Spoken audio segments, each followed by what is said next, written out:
متی 14 باب اور اس کی پہلی آیت سے خداوند کے حضور تلاوت کریں گے۔ اس وقت چوتھائی ملک کے حاکم ہیرودیس نے یسوع کی شہرت سنی اور اپنے خادموں سے کہا کہ یہ یوحنا بپتسمہ دینے والا ہے، وہ مردوں میں سے جی اٹھا ہے، اس لیے اس سے یہ معجزے ظاہر ہوتے ہیں۔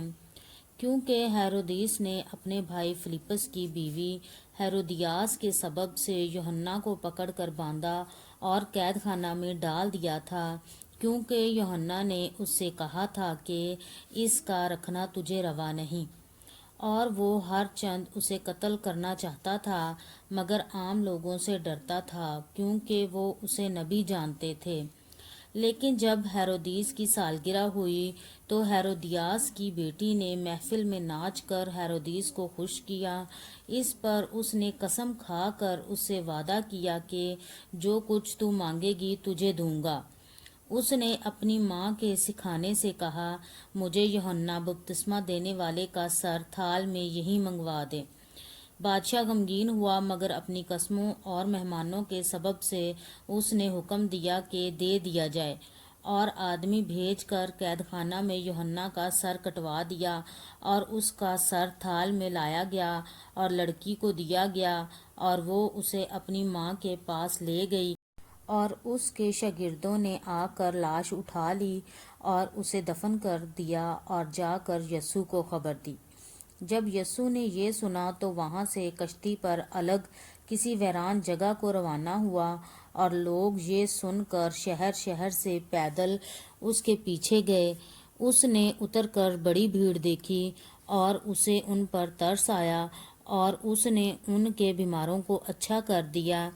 اور جب شام ہوئی تو شاگرد اس کے پاس آ کر کہنے لگے کہ جگہ ویران ہے اور وقت گزر رہا ہے، لوگوں کو رخصت کر دے تاکہ گاؤں میں جا کر اپنے لیے کھانا مول لیں۔ یسوع نے ان سے کہا، ان کا جانا ضرور نہیں، تم ہی ان کو کھانے کو دو۔ انہوں نے اس سے کہا کہ یہاں ہمارے پاس 5 روٹیوں اور 2 مچھلیوں کے سوا اور کچھ نہیں۔ اس نے کہا، وہ یہاں میرے پاس لے آؤ، اور اس نے لوگوں کو گھاس پر بیٹھنے کا حکم دیا۔ پھر اس نے وہ 5 روٹیاں اور 2 مچھلیاں لیں اور آسمان کی طرف دیکھ کر برکت دی اور روٹیاں توڑ کر شاگردوں کو دیں، اور شاگردوں نے لوگوں کو، اور سب کھا کر سیر ہو گئے۔ اور انہوں نے بچے ہوئے ٹکڑوں سے بھری ہوئی 12 ٹوکریاں اٹھائیں، اور کھانے والے عورتوں اور بچوں کے سوا 5000 مرد کے قریب تھے۔ اور اس نے فوراً شاگردوں کو مجبور کیا کہ کشتی میں سوار ہو کر اس سے پہلے پار چلے جائیں جب تک وہ لوگوں کو رخصت کرے، اور لوگوں کو رخصت کر کے تنہا دعا کرنے کے لیے پہاڑ پر چڑھ گیا۔ اور جب شام ہوئی تو وہاں اکیلا تھا، مگر کشتی اس وقت جھیل کے بیچ میں تھی اور لہروں سے ڈگمگا رہی تھی کیونکہ ہوا مخالف تھی۔ اور وہ رات کے چوتھے پہر جھیل پر چلتا ہوا ان کے پاس آیا۔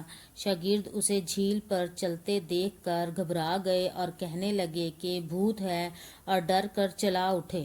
یسوع نے فوراً ان سے کہا، خاطر جمع رکھو، میں ہوں، ڈرو مت۔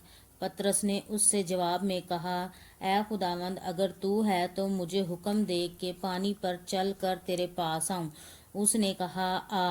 پطرس کشتی سے اتر کر یسوع کے پاس جانے کے لیے پانی پر چلنے لگا، مگر جب ہوا دیکھی تو ڈر گیا، اور جب ڈوبنے لگا تو چلا کر کہا، اے خداوند، مجھے بچا۔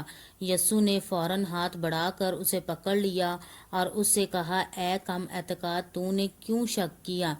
اور جب وہ کشتی پر چڑھ آئے تو ہوا تھم گئی، اور جو کشتی پر تھے انہوں نے اسے سجدہ کر کے کہا، یقیناً تو خدا کا بیٹا ہے۔ وہ پار جا کر گینسرت کے علاقہ میں پہنچے، اور وہاں کے لوگوں نے اسے پہچان کر اس سارے گرد و نواح میں خبر بھیجی، اور سب بیماروں کو اس کے پاس لائے، اور وہ اس کی منت کرنے لگے کہ اس کی پوشاک کا کنارہ ہی چھو لیں، اور جتنوں نے چھوا وہ اچھے ہو گئے۔ پاک کلام کے پڑھے سنے سمجھے جانے پر خدا ان کی خاص برکت ہو، آمین۔